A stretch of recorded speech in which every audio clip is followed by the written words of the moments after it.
Ladies and gentlemen, thank you very much for coming back in time.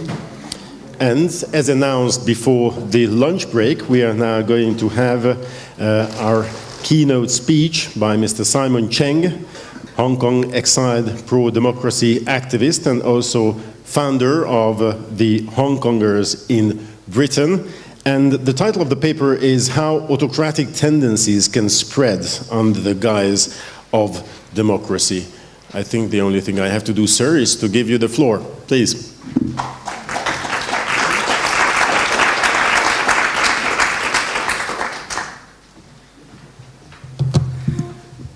Thank you. Thank you for the invitation. And actually, this time is my first time to come to the Budapest. And suppose you all know, you must also more familiar than me, that Hungary now facing a lot of challenging situations. So even to a lot of human rights defenders and also pro-democracy activists, we're just unsure whether it would be safe to come here. But I think that sometimes as the activist and pioneer, especially when we experience a very massive protest happening in Hong Kong that I was also on the front line, we should be without fear to advocate freedom and democracy. And that's why I'm here and very fortunate that I'm still can be here. I cannot conclude after a few days, but hopefully that I would be still, genuinely safe, and I could also give lots of messages to my fellow men, to my compatriots that we should also maintain this kind of message even around the world. So today, the topic is also about the autocratic tendencies can spread under the guise of democracy. So not surprisingly, today I would mention about what happenings in my hometown, in Hong Kong, and also in China.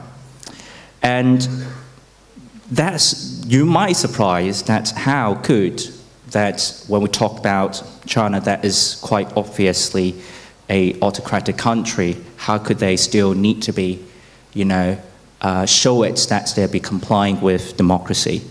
I think that it made me think about a very famous novel, 1984, that George Orwell, that they talk about how the autocracy could run, especially when the George Orwell's that they mentioned the propaganda department named as the Ministry of the Truth. The Ministry of the Truth is also means that's autocracy, authoritarianism, and dictatorship, that they include all kinds of values within one party and also within even one person. So based on the European experience, when we think about the World War II, when we think about the Nazi regime, and also that's the party, and based on name, that we could see that it includes all ideology from far left and far right. They call themselves as nationalist and also socialist. So it's also the same when we're living in Hong Kong. The biggest pro-establishment and pro-government parties that time, they named themselves as Democratic Alliance. So that is a lot of things that we know that is so absurd. How could they still claim themselves as democracy, but when they run and govern, exactly at the opposite? When we still can see China as the official names of China is with People's Republic of China. That's they mention about people, then they also mention about republic. And this kind of things that is the issue. They try to connect with the world, with mainstream narrative, that they try to connect, that they could present as in some form of democracy. And when we live in our hometown, as a Hong Kongers, we feel we could have a benefit of doubts to the new master when, after 1997, our sovereignty had been transferred from the UK to China. We have a great sense of benefit of doubt to those people in power from Beijing. And bit by bit, we could see that at the end, we need to think about a very core question, a philosophical question, that what's the Beijing they propose, one country, two system, is at the end of the day, we need to face it. How could the autocracy and democracy could coexist? Whether we also believe that one day China could be democratized. Because obviously when we criticize China as one-party rule, they could rebuke. They said, we are actually with multiple parties, multiple democratic parties, under the Chinese Communist Party leadership. So there is lots of things that we need to figure it out. And we need to see how could we propose, for example, how could we have a genuine universal suffrage? And that's actually we fought for, and actually we have been fighting for a long time and for many years.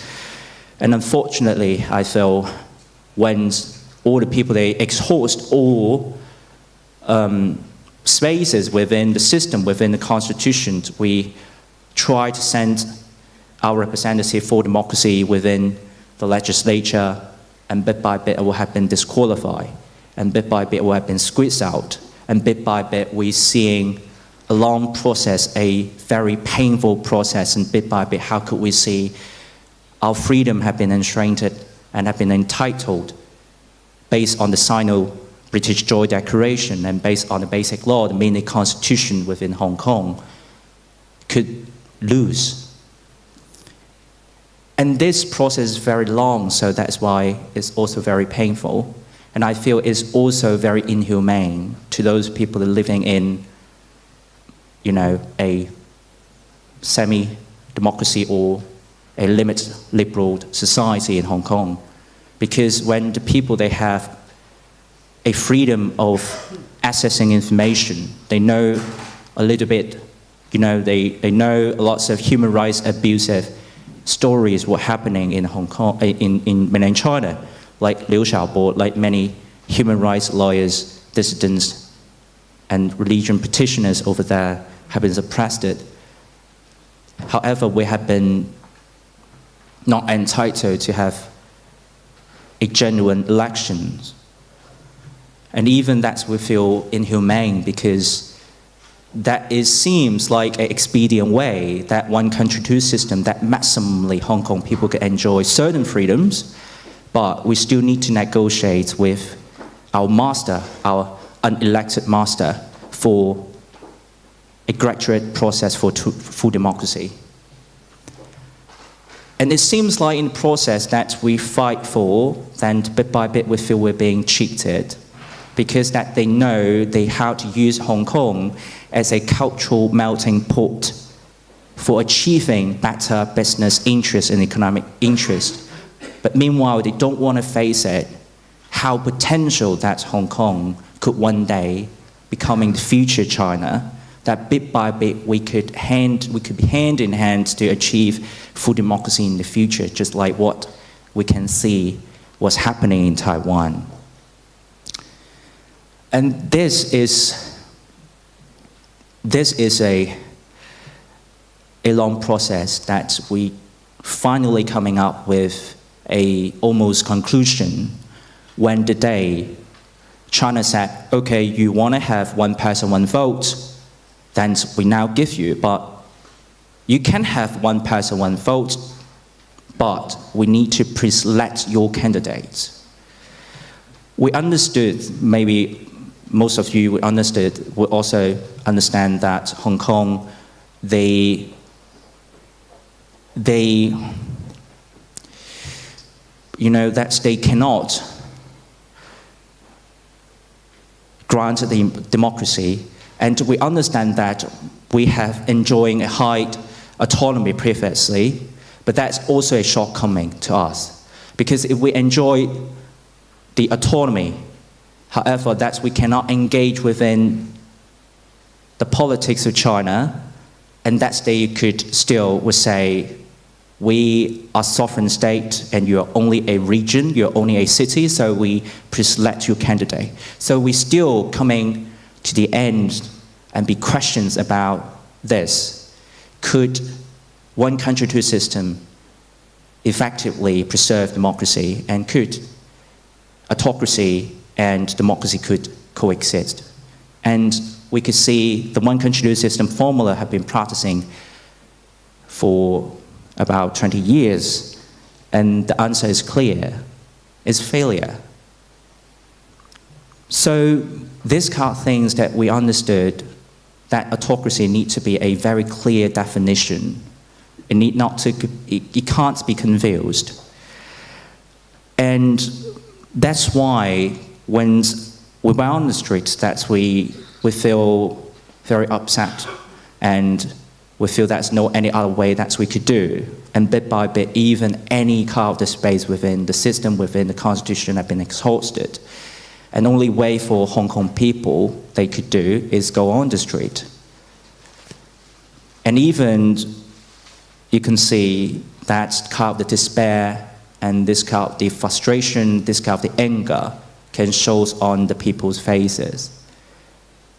And that is what you also can see, that national state security law has been imposed unilaterally from Beijing, and that they need even not consulted with the peoples of Hong Kong, and then they circumvent the local legislature of Hong Kong. And even not only just you go on the street to be critical of the government could be prohibited, but even that chanting slogans and circulate any information being critical of the government could be criminalized. And then you could face up to life imprisonment at the end. And at that moment, that people were always arguing that why not just you come back to, to the past, that we could still negotiate with Beijing, that we could still back to the dialogue to talk with them. And it's better not to piece off Beijing, that we could get full democracy.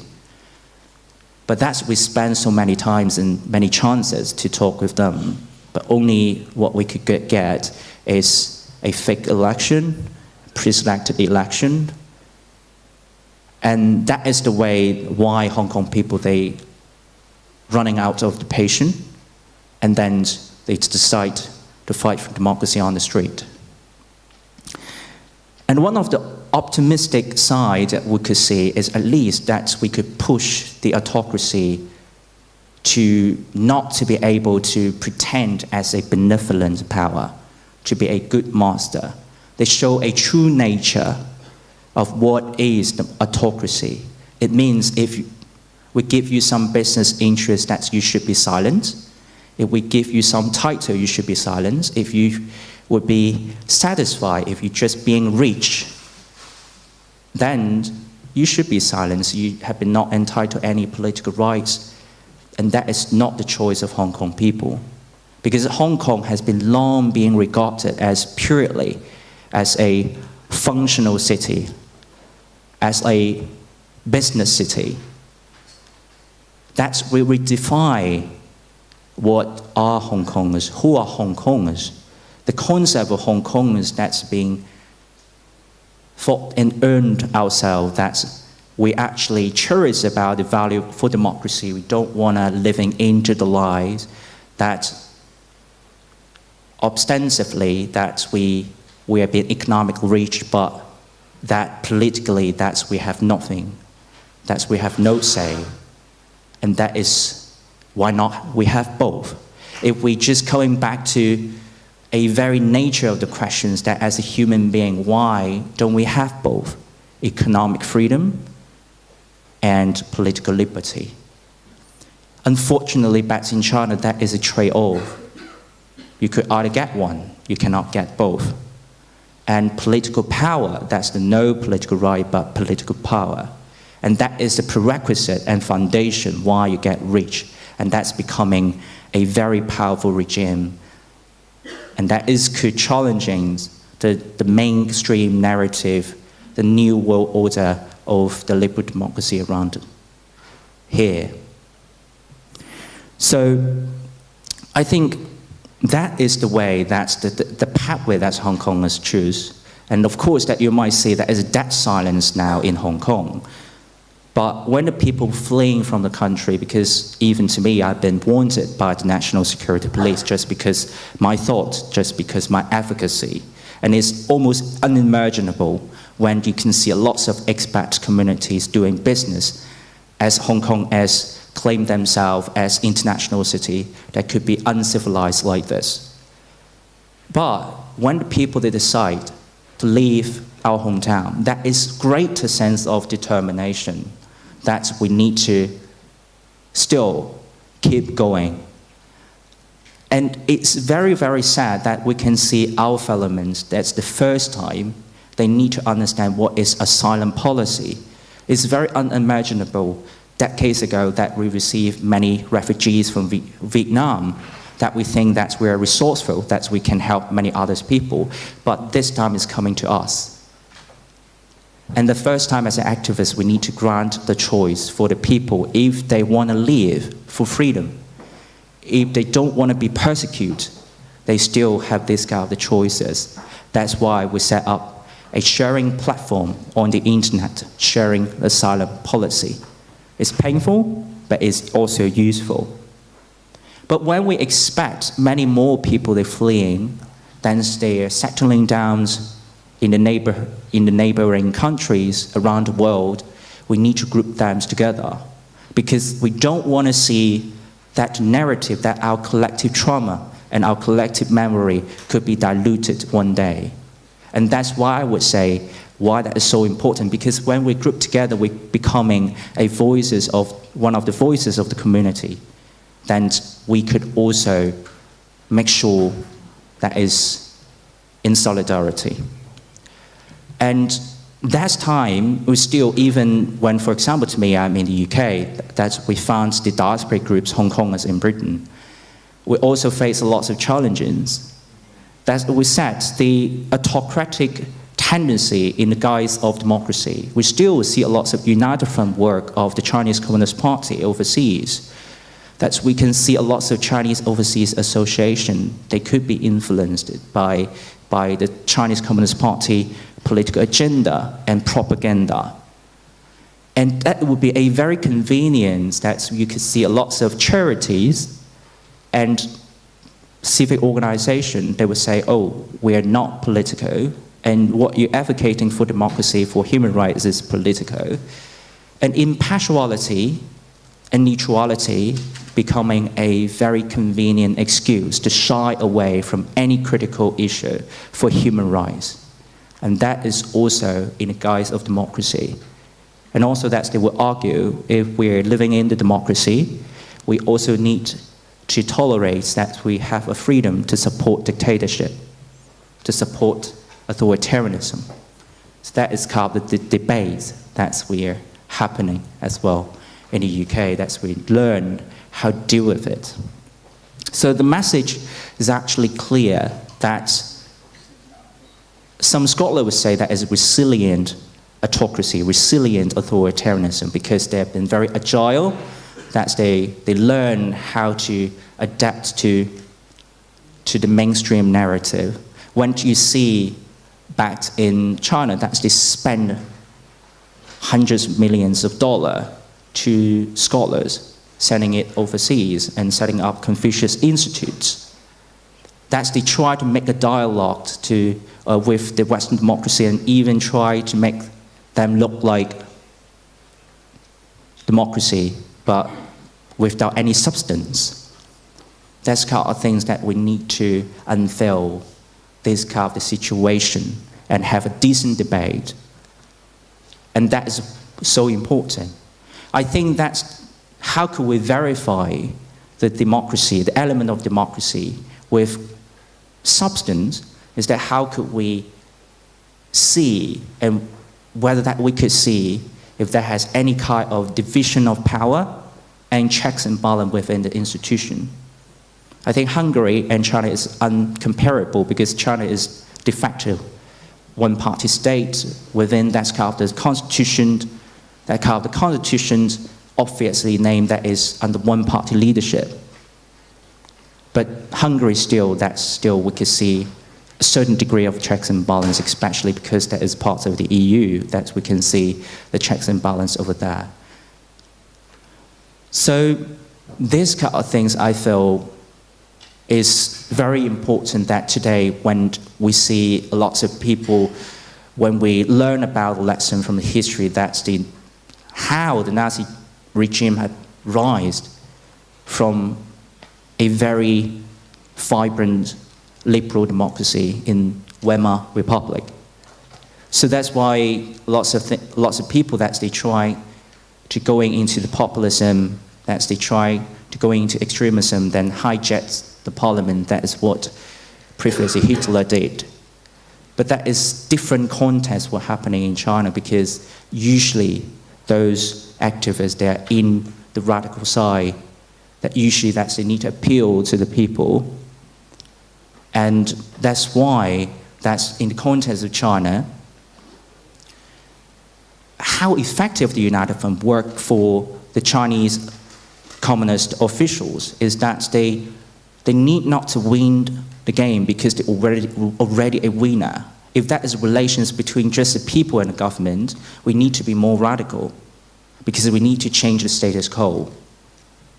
And that's why the United Front work, they could be so successful, because they need not to absolutely get you on their side, to be friendly with you, because they have lots of resource.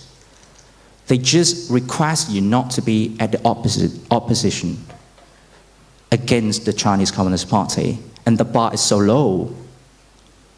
And it was easy to be framed as an activist that we are being radical, we are being irrational, we are being emotional, we are being sensational.